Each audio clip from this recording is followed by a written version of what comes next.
Assalamualaikum warahmatullahi wabarakatuh. Halo semuanya, perkenalkan nama saya Fahri Arkan Humaydi dengan NIM 19191040166.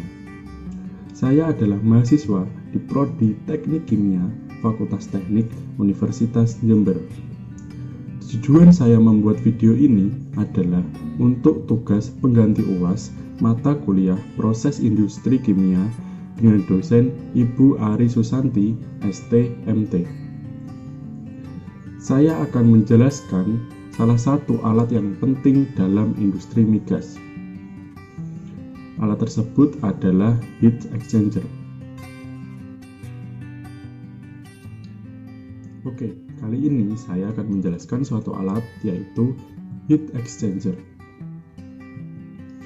Heat exchanger adalah suatu alat yang memungkinkan perpindahan panas dan bisa berfungsi sebagai pemanas maupun sebagai pendingin. Biasanya, medium pemanas memakai uap panas atau superheated steam dan air biasa sebagai pendingin atau cooling water. Pertukaran panas terjadi karena adanya kontak, baik secara langsung atau tidak. Heat exchanger merupakan salah satu alat terpenting dalam industri seperti kilang minyak, pabrik kimia, industri gas alam, refrigerasi, dan pembangkit listrik. Di sebelah kanan adalah gambar alat heat exchanger. Ini juga adalah alat heat exchanger. Dan ini juga gambar dari heat exchanger. Untuk selanjutnya kita akan membahas prinsip kerja dari heat exchanger. Prinsip kerja heat exchanger yaitu dengan memindahkan panas dari fluida pada temperatur yang berbeda di mana transfer panas dapat dilakukan secara langsung dan tidak langsung. Kontak secara langsung adalah panas yang dipindahkan antara fluida panas dan dingin melalui permukaan kontak langsung, berarti tidak ada dinding antara kedua fluida. Transfer panas yang terjadi melalui interface atau penghubung antara kedua fluida. Sedangkan kontak secara tak langsung adalah perpindahan panas yang terjadi antara fluida panas dan dingin melalui dinding pemisah. Lalu fluida akan mengalir dengan sendiri. Selanjutnya, heat exchanger memiliki klasifikasi alat penukar panas. Alat penukar panas diklasifikasikan sebagai berikut. Yang pertama, menurut arah alirannya. Yang kedua, menurut fungsinya. Yang ketiga, menurut bentuknya. Dan yang keempat, menurut konstruksinya. Oke, kita bahas yang menurut arah alirannya terlebih dahulu. Yang pertama yaitu aliran paralel atau searah. Fluida panas dalam tub mengalir searah dengan fluida yang dipanaskan di luar tub atau sel. Perpindahan pada jenis ini relatif kecil karena fluida yang telah berubah suhunya akan mengalir pada posisi, tempat, dan arah yang sama. Ini skema dari aliran paralel atau searah, yaitu fluida panas ke kanan dan fluida dingin ke kanan, intinya searah. Yang kedua yaitu aliran berlawanan arah atau counter current. Arah aliran jenis ini, fluida panas dalam tub mengalir berlawanan arah dengan fluida yang dipanaskan di luar tub. Perpindahan panas jenis ini sangat baik sebab kedua fluida saling menukar panas sepanjang aliran dalam peralatan tersebut. Jenis aliran ini banyak digunakan pada alat penukar panas.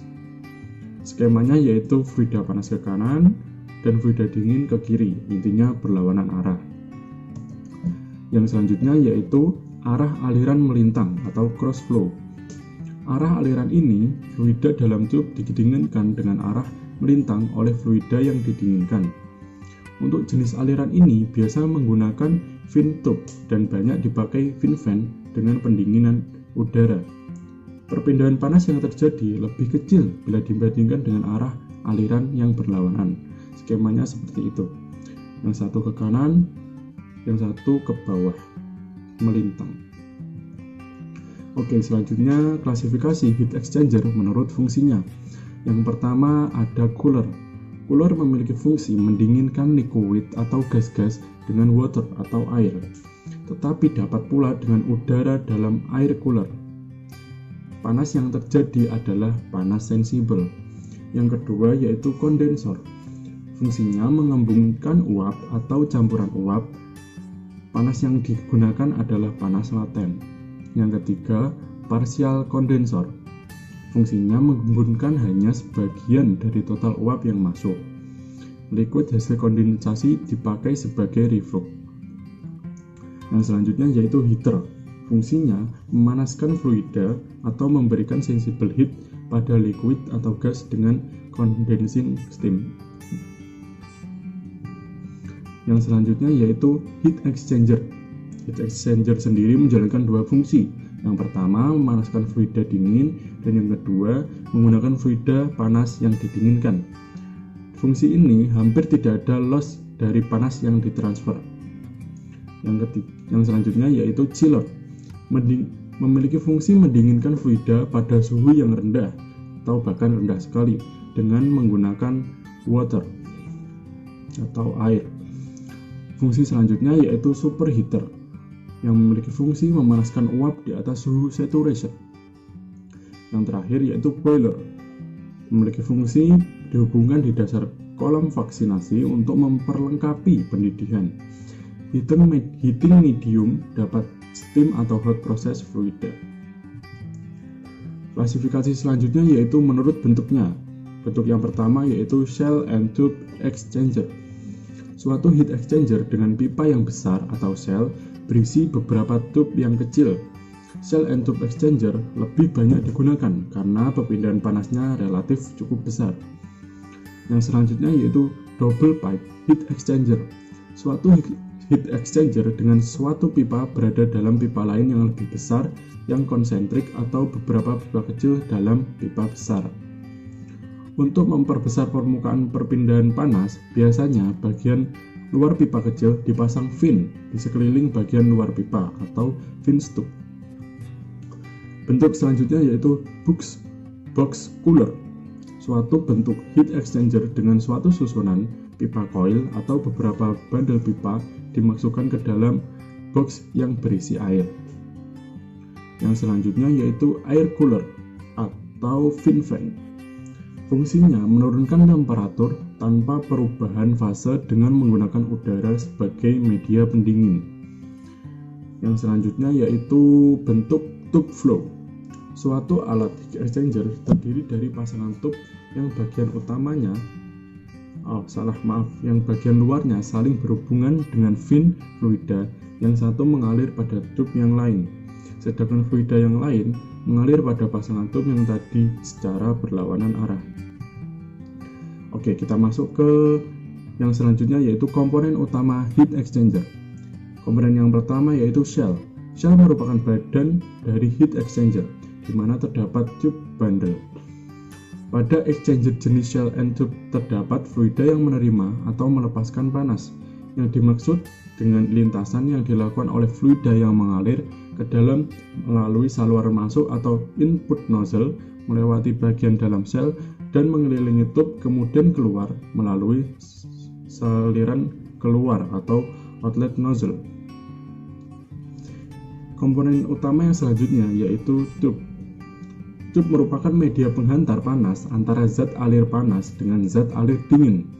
Ada dua macam tipe tube, yaitu tube polos atau bare tube atau plain tube dan tube bersirip atau vent tube. Komponen yang selanjutnya yaitu stationary heat channel yang memiliki fungsi sebagai tempat masuk atau keluarnya zat alir pada bagian tube. Yang selanjutnya channel cover berfungsi sebagai penutup channel yang dapat dibuka pada waktu dilakukan perbaikan atau pembersihan tube. Yang selanjutnya, stationary heat nozzle, lubang yang berfungsi sebagai jalan masuk atau keluarnya zat alir pada bagian tube. Yang selanjutnya, stationary tube seat, yang memiliki fungsi sebagai tempat atau dudukan tube atau tube bundle pada shell. Komponen yang selanjutnya yaitu tube sheet. Komponen ini berupa alat plat yang dipasang di dalam. Komponen yang selanjutnya yaitu tube sheet.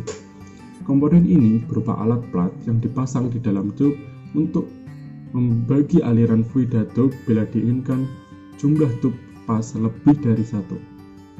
Konstruksi tube sheet biasanya dibuat tebal dan tube terpasang tanpa bocor pada tube sheet.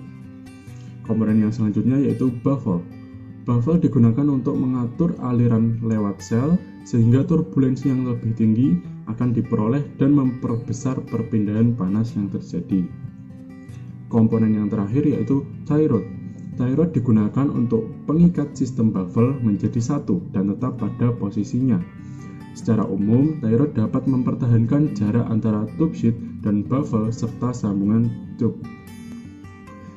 Yang selanjutnya yaitu apa sih faktor pemilihan heat exchanger? Ada 4 faktor, yaitu yang pertama karakteristik bahan. Saat pemilihan heat exchanger kita harus mengetahui apa sih bahan yang akan digunakan dan itu menjadi salah satu faktor terpenting dalam pemilihan heat exchanger. Yang kedua, faktor ekonomi. Kita harus menyesuaikan terhadap faktor ekonomi yang kita miliki. Jika memang mampu untuk membeli yang mahal, maka bisa membeli yang mahal, tapi jika belum mampu untuk membeli yang mahal, bisa memilih yang lebih murah. Yang penting fungsinya tetap sesuai. Yang selanjutnya yaitu faktor skala. Skala yang digunakan apakah besar atau kecil juga merupakan salah satu faktor yang sangat penting dalam pemilihan heat exchanger. Yang terakhir yaitu faktor pemeliharaan. Faktor pemeliharaan ini tergantung dengan daya tahan dari heat exchanger. Kita juga harus memilih apakah heat exchanger ini akan bertahan lama atau tidak. Heat exchanger yang bertahan lama tentunya memiliki harga yang tinggi, namun kita juga harus menyesuaikan terhadap industri kita. Baiklah, sekian video dari saya mengenai heat exchanger. Apabila ada kata-kata yang salah, itu asalnya dari saya dan saya sangat mohon maaf. Dan apabila ada kata yang benar, itu datangnya dari Tuhan Yang Maha Esa. Sekian, billahi taufiq wal hidayah. Wassalamualaikum warahmatullahi wabarakatuh. See you.